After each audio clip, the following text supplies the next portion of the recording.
दोस्तों हम फिर से आ गए नए वीडियो के लेकर के। तो ध्यान से देखिएगा, रीजनिंग का क्लास चल रहा है और वो भी किसका, बिहार डीएलएड इंट्रेंस एग्जाम का। तो इसमें सबसे पहला क्वेश्चन को हम लेकर के आगे, ये क्वेश्चन बहुत बार रिपीट करता है, बहुत बार, और बस क्या यानी रिपीट तो करता है, भल से इसमें क्या करेगा, कुछ वर्ड चेंज कर देगा। तो ये वर्ड रहे तो और भी दूसरा वर्ड रहे तो कैसे बनाना है वो हम इस वीडियो में बताएंगे। तो सबसे पहले देखें कि वर्णमाला में अक्षर डी एवं एन के मध्य में स्थित अक्षर के दाईं ओर दूसरा अक्षर कौन सा होगा। यानी सबसे पहले डी और एन के बीच कितना अंक है वो उसको लिखना जरूरी है। तो हम डी और एवं एन को देखें तो हमारा सबसे पहले इसमें याद होना चाहिए कि डी कौन सा स्थान पे एबीसीडी में होता है और एन कौन सा स्थान पे होता है। इसमें दो वर्ड है तो जितना हो दोनों को ऐड कर लीजिएगा, और दो स्थान है तो दो से भाग कर दीजिएगा। इसी तरह अगर तीन रहता तो तीन से डिवाइड करते। तो हम देखें तो डी का स्थान जो है वो 4 पे होता है और ये एन का स्थान होता है वो 14 पे होता है। तो याद हुआ, यानी डी का स्थान कितना पे, 4 पे, और एन का स्थान 14 पे, उसको 2 से डिवाइड कर देना।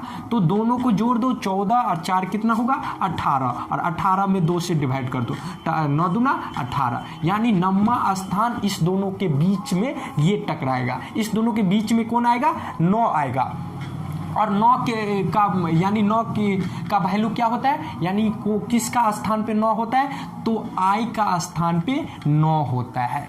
तो हम तो पता कर लिए डी एन के बीच में कौन फंसा, तो आई फंसा। कैसे निकालेंगे, यानी दोनों को जोड़ देंगे और उसमें 2 से डिवाइड कर देंगे, उसमें जो वैल्यू होगा उसको मान को रख देंगे। तो ये तो दोनों के बीच में ये फंसा वो लिख लिए, लेकिन इसमें इस दोनों के बीच में क्या फंस रहा है वो नहीं पूछा जा रहा है। इसमें पूछा जा रहा है दाईं ओर, यानी आई यहाँ पे है तो आई का दाईं ओर ये हुआ और बाईं ओर ये हुआ। तो इसके दाईं ओर के दूसरे अक्षर कौन है, यानी एक को छोड़ना है, दूसरा अक्षर पे क्या है वो लेना है। तो आई के बाद क्या लिखाता है, जे, और जे के बाद क्या लिखाता है, तो के। तो यही दूसरा वर्ड हमसे पूछा जा रहा था।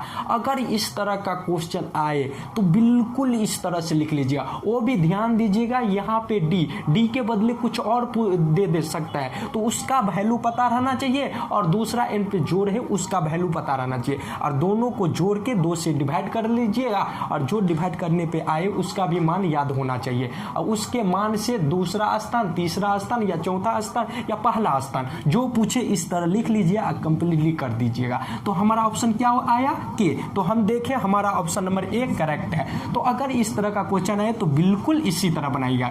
तो चलते हैं नेक्स्ट क्वेश्चन की ओर। तो हेलो दोस्तों, हम आगे नेक्स्ट क्वेश्चन की ओर। तो इस तरह का क्वेश्चन भी बहुत बार पूछता है, तो ध्यान से देखिए, अगर इस तरह का क्वेश्चन आ जाए तो किस तरह बनाए। तो गुम संख्या का पता लगाए, यानी इस संख्या दे दिया है और उसमें से एक संख्या गुम हो गया यानी विलुप्त हो गया, वो जगह पे कौन सा संख्या आए उसको लिखना पड़ेगा। सबसे पहले आप लोग इस तरह का क्वेश्चन में पैटर्न देखिए कि किस हिसाब से हो रहा है। हम पहले बताए थे कि अगर संख्या बढ़ रहा है तो 2 ही काम होगा, या तो जोड़ेंगे नहीं तो गुणा करेंगे। तो इसमें देखेंगे कि क्या क्या उपयोग किया है। तो हम सबसे पहले देख ले कि 8 से 54 कैसे बना। सबसे पहले क्या देखेंगे कि 8 से 54 कैसे बना, उसके बाद देखेंगे कि 54 से 192 कैसे बना, उसके बाद देखेंगे कि 192 से यहाँ पे क्या होगा, और उसके बाद देखेंगे कि इसी प्रकार यहाँ पे जो मान आए उससे ये कैसे बनेगा। तो समझ में आया किस तरह ये पैटर्न है, तो समझ में आ गया। तो ध्यान से देखिए, तो हम इसमें देखें 8 को हम 3 से गुना कर दे और इसमें 30 जोड़ दे। क्या किए, ध्यान दिए, क्या किए हम, यानी 8 को 3 से गुना किए और उसमें 30 जोड़े। तो देखो तो कितना हो रहा है, तो 8 को 3 से गुना करेंगे तो 8 का 24 और प्लस इसमें 30 ऐड करेंगे। तो दोनों को काम तमाम करेंगे तो 4 में 0 जोड़ेंगे तो 4 और ये 3 2 5, तो हम देखें अगर इस तरह काम किए तो हमारा इस टर्म से ये संख्या मिल गया। अब देखिए इसी तरह से इसको तोड़ फोड़ के ये संख्या मिल रहा है तो इसी प्रकार ये रिपीट करेगा। तो ध्यान से देखिए 54 को सबसे पहले यहाँ पे जो संख्या हो रहा उससे 3 से गुना किया, उसमें 30 जोड़े, तो इसी प्रकार इसी के अनुसार इसको करेंगे। तो 54 को कितना से गुना करेंगे? 3 से, प्लस इसमें 30 ऐड करेंगे। तो ध्यान से देखें 54 को 3 से गुना, तो 4 तिया 12 का 2 हासिल 1, फिर 5 तिया 15, 1 16 का 6 हासिल 1 लिख दिए। उसके बाद इसमें 30 जोड़ना भी है तो जोड़ दीजिए। तो 2 को 0 से जोड़ेंगे तो 2 होगा, और 6 3 9, और ये 1 का 1। तो हम देख रहे हैं कि इसी पैटर्न पे सेम तरीका से यानी इसको तोड़ फोड़ के नेक्स्ट टर्म मिल गया। तो यही रूल इसमें फॉलो करेंगे, और इस तरह का क्वेश्चन आए तो इसी तरह कंप्लीट कर रहा। तो बस एक स्टेप और करेंगे तो हमारा आंसर आके तैयार हो जाएगा। तो 192 यहाँ पे लिख देंगे, और उसको गुना कितना से करेंगे? 3 से करेंगे, और उसमें 30 को जोड़ना भी है तो गुना करो, 3 दूना 6, और उसके बाद 9 तिया 27 का 7 हासिल 2, और 3 का 3, और 3 2 5 होता है। कोई दिक्कत? अब प्लस इसमें 30 को जोड़ना भी है तो जोड़ दीजिए। तो 6 में 0 जोड़ेंगे तो 6, और ये 3 7 3 10 पे 0 हासिल 1, और फिर 5 1 6। तो हमारा क्या हो जाएगा? यानी जो संख्या लुप्त था उसके स्थान पे 606 हो जाएगा। तो हम अपने ऑप्शन में देखें तो हमारा बी नंबर ऑप्शन करेक्ट है। तो एक और चेक कर लीजिए, इससे इसको भी क्यों छोड़ेंगे, उसको भी चेक कर लीजिए। तो हम देखें कि 606 को गुना 3 से करेंगे और उसमें 30 को ऐड करेंगे। तो पहले गुना कर दे, 36 का 18 का 8 हासिल 1, फिर 0 को 3 से गुना करेंगे 0, और उसमें 1 जोड़ेंगे तो 1 होगा। कोई दिक्कत? समझ में आया? फिर 6 को 3 से गुना करेंगे 36 का 18 का 8 हासिल 1। अब इतना में 30 को ऐड भी करना है यानी जोड़ना भी है। तो 8 को 0 को जोड़ेंगे तो 8 हो जाएगा, फिर 3 को 1 को जोड़ेंगे 3 1 4 हो जाएगा, अब बाकी 18 को 18। तो हम देखें तो ये भी करेक्ट मिल गया है। तो अगर इस तरह का क्वेश्चन आए तो बिल्कुल इसी तरह से बनाइएगा। तो चलते हैं नेक्स्ट क्वेश्चन की ओर। तो दोस्तों आगे नेक्स्ट क्वेश्चन की ओर। तो देखिए क्वेश्चन को इस टाइप का क्वेश्चन में ध्यान से पढ़िएगा, क्योंकि एक रत्ती मिस्टेक करिएगा ना तो गलती हो सकता है, तो इसलिए ध्यान से देखिए। मोहन की 3 पुत्रियां हैं, यानी मोहन नाम का कोई इंसान है, उसको कितना? मोहन नाम का इंसान है, उसको 3 पुत्रियां है। कितना है? 3 है। 3 है। कितना? 3। तो पुत्री को माइनस चिन्ह से इंडिकेट करिए, यानी एक मोहन नाम का कोई इंसान है, उसका कितना? 3 पुत्री है। तो पुत्री है यानी लड़की है तो लड़की को माइनस चिन्ह से इंडिकेट करिए। उसके बाद देखिए, और प्रत्येक पुत्री का एक भाई है, यानी इसको तो 3 पुत्री है तो तीनों पुत्री को एक भाई है। तो यानी ये 3 पुत्री यानी ये 3 बहन हुआ, और इसका एक भाई भी है, तो भाई को प्लस से इंडिकेट करिएगा। तो और उसके आगे बोला है कि परिवार में कुल कितने पुरुष हुआ? तो मोहन नाम का ये तो पुरुष हुआ, पुरुष को यानी इसको 3 पुत्री थी, और इसमें क्वेश्चन में बोला जा रहा है ये 3 प्रत्येक का एक भाई है, तो इसका एक ही यानी जो इसका भाई है, तीनों तो सेम है, तीनों लड़की है, तीनों बहन है, तो इसका एक ही भाई होगा ना, ये नहीं कि 3 भाई होगा। तो यहीं पे स्टूडेंट गलत करता है, तो यहाँ पे गलती नहीं करना है। क्या बोला गया क्वेश्चन कि मोहन की 3 पुत्रियां हैं, तो तीनों पुत्री को हम चिन्ह लगा दिए। उसके बाद बोला कि प्रत्येक पुत्री का एक भाई है, यानी प्रत्येक पुत्री पे एक एक नहीं जोड़ दीजिएगा तो गलती हो जाएगा। तो प्रत्येक पे क्या? मात्र एक उसका भाई है। तो इसमें बोला जा रहा है कि परिवार में कुल कितने पुरुष हुआ, तो ये परिवार में हम पुरुष देखें तो एक मोहन ये भी लड़का हुआ और ये भी पुरुष हुआ।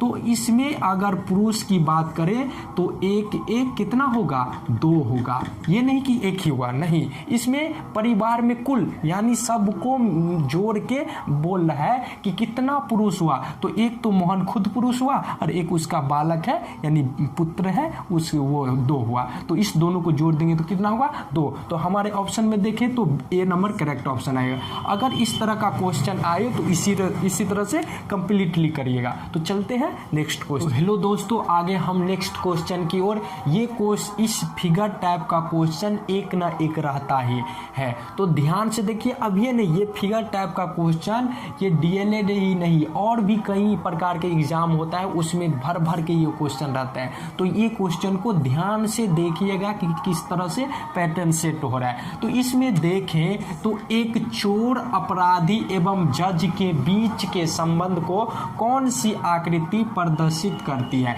यानी ये एक चोर हो गया, दूसरा अपराधी हो गया और तीसरा जज हो गया। उसमें फिगर अनुसार आपको बताना होगा कि ये कौन से आकृति को फॉलो करेगा। तो सबसे पहले हम चोर की बात करें तो चोर क्या होता है, जो चोरी करता है वो चोर होता है। और चोर ही क्या कहलाता है, अपराधी। यानी चोर और अपराधी दोनों एक ही होता है, यानी चोरी जो करता है उसी को क्या बोलते हैं, अपराधी बोलते हैं। तो ये दोनों तो एक फिगर में सेटअप हो गया ना।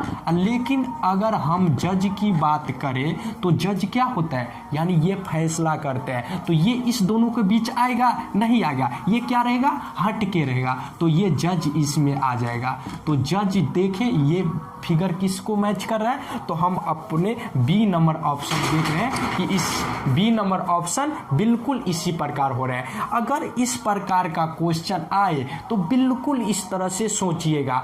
क्योंकि देखिए चोर अपराधी दोनों तो एक जैसा कर रहा है और बाकी जज क्या है, इस सबसे भिन्न है, तो ये अलग रहेगा। तो ये ऑप्शन नंबर कौन सा, बी का फॉलो कर रहा है। तो इस तरह का क्वेश्चन आए तो बिल्कुल इसी तरह से कंप्लीटली करिएगा। तो चलते हैं नेक्स्ट क्वेश्चन की ओर।